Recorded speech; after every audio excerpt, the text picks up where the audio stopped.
Что ж, здравствуйте, дорогие друзья. Продолжим парфюмерную тему.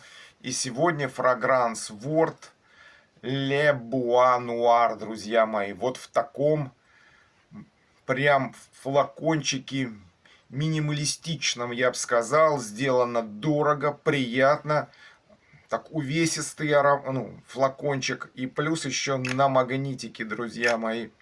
Крышечка сделана, я так люблю. Я в таком стиле люблю не только вот эти арабские красотули, но и когда все по минимуму и дорого, богато.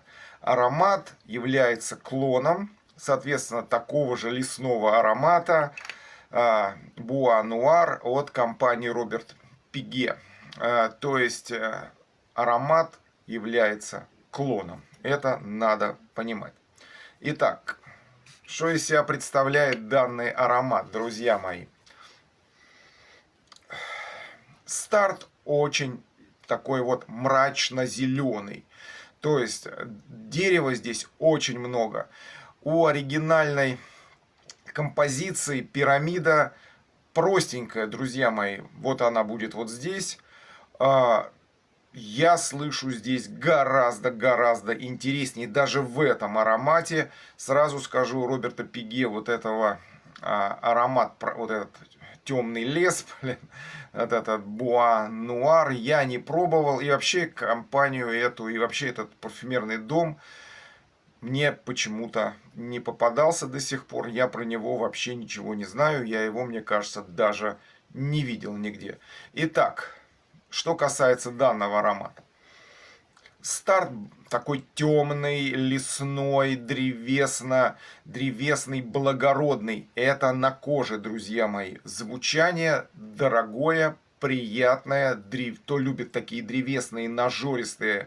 Здесь и смолы есть, и такое дерево есть даже какой-то такой небольшой отголосок железной дороги. То есть такой вот аромат. Интересный аромат, кто любит такое направление. Но надо еще учитывать один факт, друзья мои. На одежде он звучит по-другому. Итак, подведем итог. На старте, на коже это прям дерево, лес, железная дорога, осень, такое вот что-то.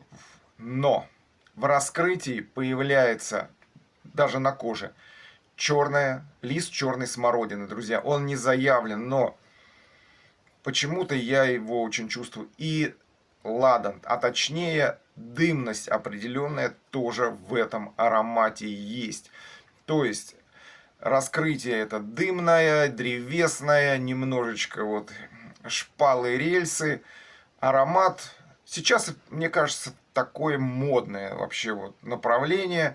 Многие арабские парфюмы, и не только арабские, делают в таком вот направлении ароматы.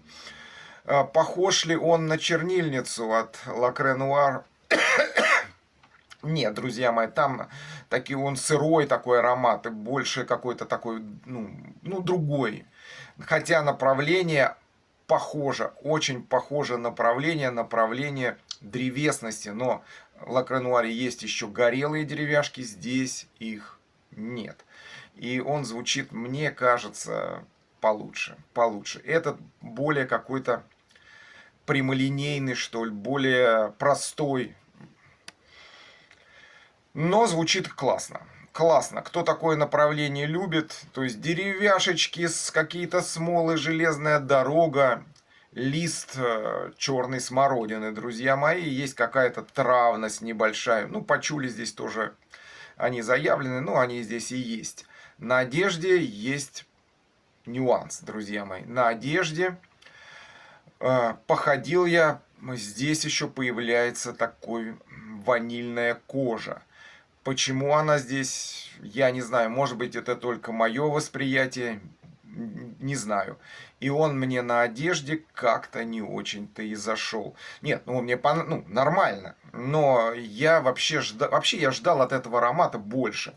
Так как это клон на достаточно дорогой аромат, про который, даже наши блогеры, я как-то мне попадалось, его, то есть с ним что-то сравнивают. То есть говорят, вот там вот этот лес. Вот. А не произвел он на меня должного впечатления. Для меня он какой-то, да, хорошо звучащий, но какой-то линейный, простой аромат. Ну и здесь я сейчас кожу тоже чувствую уже. То есть, может быть, я принюхался уже, но на одежде она прям с ванилью очень звучит, друзья мои. Итак, аромат темный, можно сказать, пессимистичный. Вот так вот. Никаких освежающих, оптимистичных, сверкающих нот. Позитива данный аромат не несет. Это аромат на вечер с книгой у камина, друзья мои. Вот так. Это какой-то философский аромат. Кто любит такое, очень ничего будет. Очень советую к приобретению. Цена недорогая, в районе 1000 рублей вы всегда его найдете. Даже меньше можно найти. Философский, вечерний, немножечко мрачноватый аромат. Он не уходит в готику в какую-то, здесь нет ничего такого прям неприятных таких каких-то нот, как вот в Халисе, да, вот как он там называется, я уже забыл. Blackwood, нет, такого здесь ничего нет. Здесь это более такой европейский вариант темного аромата. Здесь нет уда, здесь нет никаких благовоний, здесь есть лес, железная дорога, дымок, лист смородины, на одежде ванилька, кожа. Кожа, то, ну, на коже, кожа на коже, она то появляется, то испаряется. То есть она меняется. На одежде как встала с ванилью эта кожа, немножечко с пудровостью, с какой-то. То есть, ну вот так он и звучит. Технические характеристики, друзья мои, ждал большего. Ждал большего, потому что ароматы темные, должны держаться прям хорошо. Но здесь все, конечно, не так плохо, как могло бы быть. Но ждешь, когда большего, появляется такой небольшой обломчик. То есть средний шлейф, средняя стойкость на одежде, да, держится, но держится вот такой вот ванильно-кожаной древесной базой, друзья мои. То есть аромат, не то что скажу, что он меня прям как-то расстроил, но повторюсь, я от него ожидал чего-то другого, ибо это клон все-таки на такую дорогую парфюмерию, на дорогой аромат. Я все сказал, друзья мои. Покупайте хорошие парфюмы и ароматы. Этот, ну, в таком направлении совсем неплохо. Это нормальный вообще рабочий вариант. То есть попробуйте, потестите. Я думаю, что большинству данный аромат понравится. Является ли он, как заявлено, унисексом?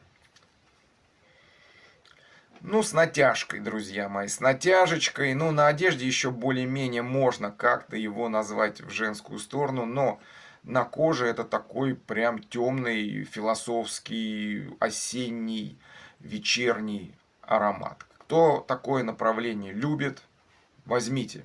Цена недорогая, не болейте, не ругайтесь, берегите друг друга. Чао.